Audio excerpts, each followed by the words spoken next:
Good morning. My name is Sam. I am an alcoholic and I'm also a son of recovery. Let's start out with the Serenity Prayer. Good and gracious God, grant me the serenity to accept the things I cannot change, the courage to change the things I can, and the wisdom to know the difference. So I am reading through the AA Big Book and I'm in the section of personal stories, and this morning's personal story is On the Move. Working the AA program showed this alcoholic how to get from geographics to gratitude. I thought my life had come to an end when I arrived at my first meeting of Alcoholics Anonymous at 28 years old. I'd been drinking since my early teens, and to my way of thinking, booze had been the answer to my problems, not the problem itself. Even I had to admit, though, that my life had gotten pretty bad and my options were quickly running out. In a moment of desperation, I agreed to go to one AA meeting. It is easier to see now, as I look back on my drinking days, that from the beginning alcohol had been a part of nearly every disaster in my life. As a very young boy, perhaps 10 or 11 years old, I had begun to steal drinks when my parents were not looking, or my friends and I would convince someone from the local high school to buy some beer. Slowly, but very steadily, my problems began to grow from there. It started with simple episodes at school. My buddies and I would split a six-pack over lunch and thought nobody would notice. It never occurred to me that a 13-year-old could not easily hide the effects of even a single beer. By the time I was 14 or 15, things were getting far more serious, and the consequences of my drinking were getting more costly in every way, socially, morally, financially. A turning point came when I was 15. My mom was in the middle of an ugly divorce. Through nobody's fault but my own, I decided that I had the answer. In a drunken brawl, having planned every step of my actions, I attempted to kill my stepfather. I vaguely remember being dragged out of the house by the police and come to, yet again, trying to answer for what I had done while drunk. The results were that I was eventually given a choice by the judge: go to juvenile hall until I was 25 years old, or leave the state until I was at least 21. I did not want to go to juvenile hall, so I did the math and decided the better part of valor was to get as far away from there as I could. Over the next 13 years, until I graced the doors of AA for the first time, life really never got any better. I did, however, learn the fine art of geographics. From my home on the East Coast, I landed in Japan. Then I moved back to the United States and to New England, then out to California, where over the next 6 years I saw my alcoholism take me to new depths of disgrace, embarrassment, and despair. As one of my early AA sponsors used to say, I didn't hang out with lower companions, I had become one. The specifics are pretty much the same as for most alcoholics. I went places I used to swear I would never go. I did things I could not imagine myself doing. I hung out with people that at one time I would cross the street to avoid. There came a time when, looking into the mirror, I honestly didn't know just who was looking back at me. To say that I had arrived at a jumping-off point is an understatement. Life just could not go on like this much longer. I began the process of speeding up the day when life would end. My doctor has 6 or 7 suicide attempts on my medical records. Most were pitiful efforts to reach out for help, although I didn't see it at any time. My last such attempt was very public and demonstrated that I had lost touch with reality and with any sense of what my actions could do to others. A friend took pity on me, I think, and invited me to his home for Thanksgiving. His parents were in town from the East Coast, and he was having a big party. There at the dinner table, I stood up and attempted suicide in front of everyone. The memory of that has always stuck in my mind as the definition of pitiful, incomprehensible demoralization that the Big Book talks about. What is sadder is that my actions had made sense at the time. As a result of that episode, I ended up seeing a psychiatrist to find out what was wrong with me. At our very first session, she invited me to tell me about yourself. I proceeded to do so, only to be told to stop after I had only spoken for 5 minutes or so. She explained that she really only had 2 things to say to me, that she thought I hadn't told the truth since I walked into the office, and that I was an alcoholic. It took me a long time to understand how a description of my life could make anyone think I was a drunk. The doctor said that if I was going to continue to see her, I had to agree to do 2 things. First, she gave me a business card with a phone number on it. She said the next time I tried to kill myself, I should call that number first. Second, she was going to give me a book to read, and she wanted me to read the first few hundred pages before our next meeting. Before I left that day, she gave me a copy of the Big Book. It took me some time, but I eventually made it to my first meeting. I'd gone out on New Year's Eve. When I came to, I thought it was the next morning. As I held my head steady, popped some aspirin, and tried to drink a cup of coffee, I glanced at the front page of the newspaper. It was January 9th, and I had been in a blackout for over a week. After everything else that had happened, that was terrifying enough to get me to my first meeting of Alcoholics Anonymous. When I drove up to that first meeting, though, I saw that the address I had was actually a church. As a nice Jewish boy, I was not about to wander into a church. I knew that I would not be welcome. I hid on the floorboards of the car and peeked out the window, waiting for the drunks to walk by. Everyone looked normal, so I figured I might be in the wrong place. I was about to leave, but then I saw a drinking buddy of mine go by. I jumped out of my car and greeted him. Funny thing, but it was his first meeting of Alcoholics Anonymous also. What a coincidence! In we walked, into a world that has turned everything in my life inside out. I didn't like AA, and the people in it for a long time. I didn't trust anyone. I got tired of sitting at meetings listening to other newcomers as they began to talk of finding God, having their families return to them, being treated with respect by society, and finding some peace of mind. It never occurred to me that they had sponsors and were working the 12 steps of recovery. I had what I now call a sponsor of the month. I always had a sponsor, but whenever one of them would lovingly suggest I do something, I would fire them and move on to someone else. I remained angry, bitter, and isolated, even though I was going to 5 or 6 AA meetings per week and was not drinking. At 7 months sober, I was getting a little bored with AA and began to wonder if this was all there was to life. The concept of not drinking again seemed a little extreme, and I thought that perhaps it would be different this time. Then something happened that I now believe helped me to stay sober and find my higher power. I woke up one morning and couldn't feel my legs. I could still walk with a little difficulty, but it got worse as time passed. Several months and lots of medical examinations, doctors, hospital visits, and tests later, I was diagnosed with multiple sclerosis. The path since then has been quite a journey. I now either walk with crutches or use a wheelchair. There have been lots of times I wanted and intended to drink again. During my second year of sobriety, I slowly became angrier and angrier. I was in what one of my sponsors now refers to as the angry years. I was one of those people we see at meetings and wonder how they stay sober. At my home group, members didn't give up on me. They loved me anyway. One day, the group's general service representative announced she was moving and would have to give up her commitment, and they elected me to her job.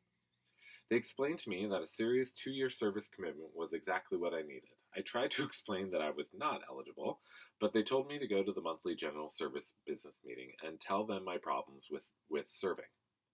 Needless to say, they didn't allow me to quit either. Along the way, I learned, in spite of myself, that the best thing about AA service jobs is that, for a period of time, I got out of myself. At some point, I began to shut my mouth and actually listen to what other people were saying in meetings.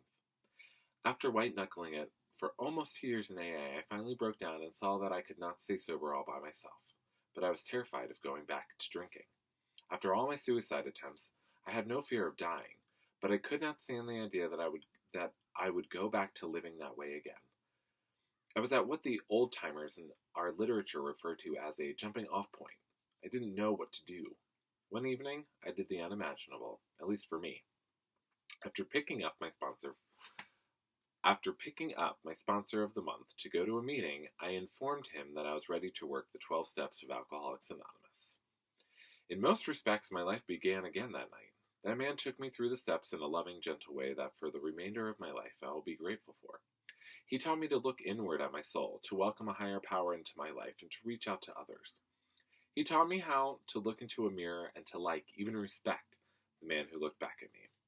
When I reached the 9th step, I began to hesitate in my enthusiasm. One morning I woke up, covered in sweat, and could not get over a nightmare I had. That this was my last day of sobriety. After calling friends and my sponsor, I knew what had to be done. I spent the entire day, more than 8 or 9 hours, going into people's offices and making amends. Some were thrilled to see me. One woman called the police. When they arrived, it turned out the policeman was an AA, and he convinced the woman not to press charges. I even ran into someone who I had thought was dead, so I took a dead guy to lunch and made my amends to him also. For the first time I thought, and actually felt, as if I was a member of Alcoholics Anonymous, with something to share at meetings. When I was 4 years sober, I took a trip back to my home city, one of the very few times since I had left so many years before under the threat of jail time. I made amends to the man I had attempted to kill when I was 15 years old. I visited and made amends to several people who had sat at that Thanksgiving dinner table and had watched me attempt suicide in front of them. I came home exhausted, but knew that I had somehow done the right thing. It is probably no coincidence that the following year my old friend invited me back for Thanksgiving dinner. AA and the steps of recovery have shown me how to look at events in a different way. I can now understand how some things, which once seemed like major disasters, turned out to be blessings. Certainly my alcoholism fits that category. I'm truly a grateful alcoholic today. I do not regret the past nor wish to shut the door on it. Those events that once made me feel ashamed and disgraced now allow me to share with others how to become a useful member of the human race. My physical disability has not altered that attitude. If anything, it has enhanced it. Long ago I learned that no matter how uncomfortable I was physically, I felt better by getting out of myself and helping someone else. It has also helped to learn how to laugh at myself and to not take myself so seriously. I'm aware that I'm not the only person on this earth with problems. Through my experiences in general service, AA has shown me how widespread and diverse the program is. I've traveled throughout the United States and even went to Israel for several months a few years ago. While there, I attended meetings and was the secretary to a meeting located in a bomb shelter. Like everyone else, I've had good days and bad days. Unlike my attitude while I was still drinking, however, I rarely dread what is going to happen to me today. I have even had the chance to see my father come into AA. We have been to numerous AA conventions together and have shared more with each other in the past few years than we ever had before. I think we are both at peace with our pasts and comfortable with the present. In the past several years, I've gone back to school and begun a new career. As I roll around in my wheelchair, I'm amazed when I realize that I honestly cannot imagine life to be anything different than what it has been. And that is just fine with me. The tools of sobriety and recovery in AA are there for me to use in all aspects of my life. And all I ever need is a willingness to do what is in front of me. I am grateful that a drunk like me was fortunate enough to live until I arrived in Alcoholics Anonymous. What an amazing story. I have no relation with suicide attempts. I know I'm not unusual in that, but I don't. I know that in the rooms of AA and other recovery programs, we have many brothers and sisters who have had that. I've lost several people to suicide, and I know the pain and grief that bears for me when that happens. And I've lost too many. So please, if you have any thoughts about that, please reach out to somebody. Please, please, please, because it is so important, and you are important.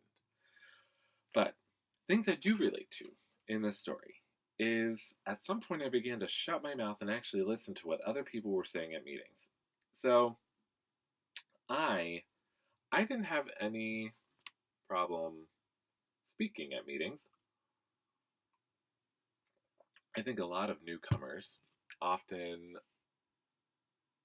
once they get into it, they really start to share. And I was definitely one of those people. But when my sponsor, Bobby, suggested I start making breakfast in the morning at the meeting house that I went to on Saturday mornings, I started making breakfast for everybody. And that is when I learned to shut up and really start listening. It was during my service work too, like this guy. Because those mornings when people would be getting breakfast, I got to hear some of the most amazing stories. Things that people would share in meetings and things that people wouldn't share in meetings, and just get to find out about people's kids and spouses and lives and jobs. And I got to become friends with a whole bunch of biker guys who that probably would never have happened in my life, just because that group of people usually aren't people who I gravitate to. But in meeting houses and AA, all of a sudden there are no walls or boundaries, and suddenly you're hearing stories about how they saved people on their bicycle trips across the country and helped other alcoholics, and it's pretty cool.